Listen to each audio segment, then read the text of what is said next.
인본과 신본 구별의 모델. 인본주의와 신본주의의 삶이 어떻게 다른지 성경 속 모델들을 통해 알아본다.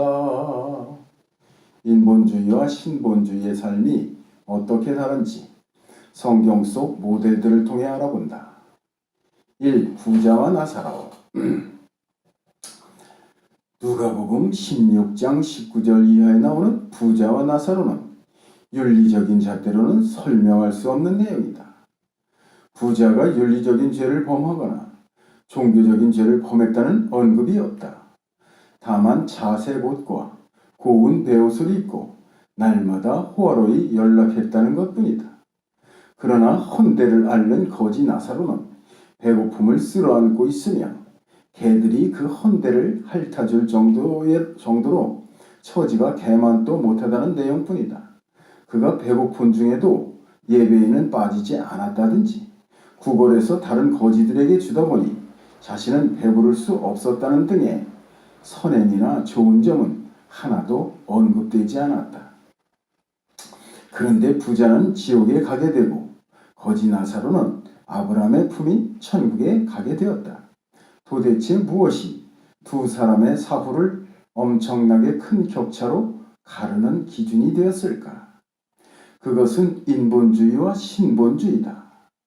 부자는 인본주의적인 화려함을 추구했다는 것이고 나사로는 인본주의와 너무 먼 사람이었다는 것이다. 인본주의와 멀면 신본주의에 가깝다는 논리다. 거지인 나사로는 살았을 때에 인본주의를 추구하지 않고 아브라함과 친하게 지냈다. 그러나 부자는 아브라함과 멀리 떨어진 삶을 살았다. 그것이 천국과 지옥으로 갈라진 이유다. 2. 양과 염소의 비유. 마태복음 25장에 나오는 주님의 심판에 대한 말씀 중에 양과 염소의 비유는 신본주의가 무엇인가를 잘 보여주셔요. 인자는 모든 민족을 오른쪽의 양과 왼쪽의 염소로 구별하시지요.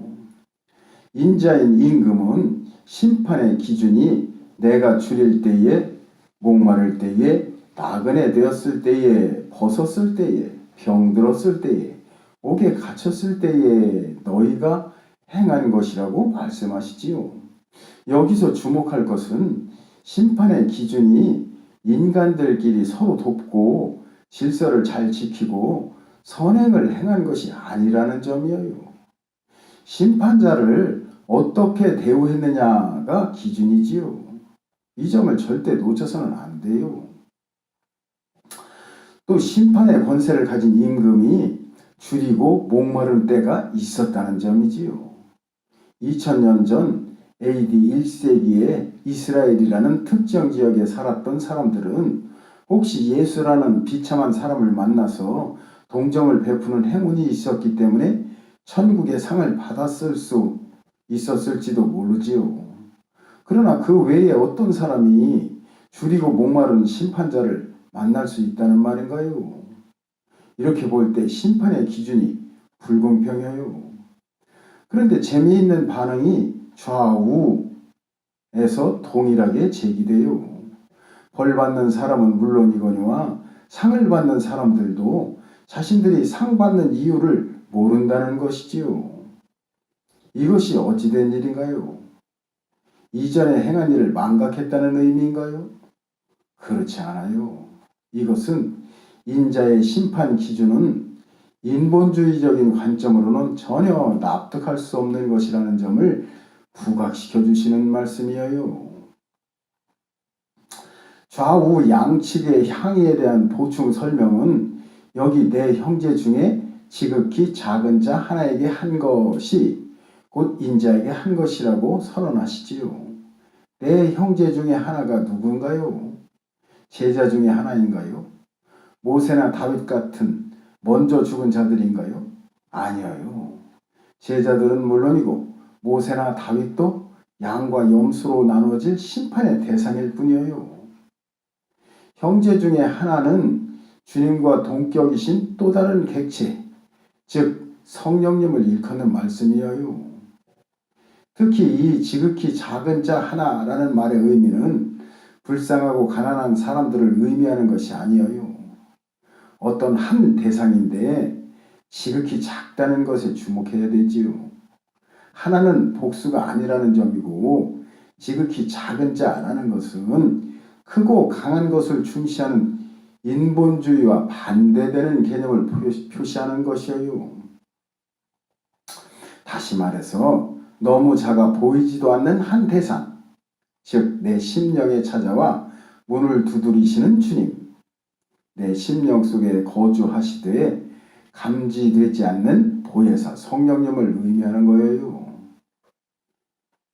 이렇게 인본주의와 신본주의를 구별할 때에 성경 말씀이 제대로 보이는 것이지요. 3. 아브람과 아브라함. 75세에 하나님의 부르심을 받아 고향과 친척과 아비집을 떠난 아브라함은 하나님의 언약의 성취가 늦어지자 인간적인 방법으로 하나님의 약속의 성취를 이뤄보려고 애를 썼다. 후계자로 엘리에셀을 세우려 한 것과 하갈을 취하여 이스마엘을 아들로 얻은 것 등이다. 하지만 99세에 이름을 아브라함으로 바꾸고 나서 100세에 이삭을 넣는다. 신본주의자가 된 아브라함은 이삭을 죽여 제물로 삼아 바치라는 하나님의 말씀 앞에서 조금도 흔들림 없이 일을 진행한다. 그리고 하나님의 인정을 받는다. 100% 창조주 하나님의 말씀을 가감없이 받아들이게 되는 것이다. 인간적인 해석이나 사회적인 풍습, 주변의 반대 등에 조금도 흔들림이 없는 철저한 말씀주의자가 신본주의자다. 할렐루야.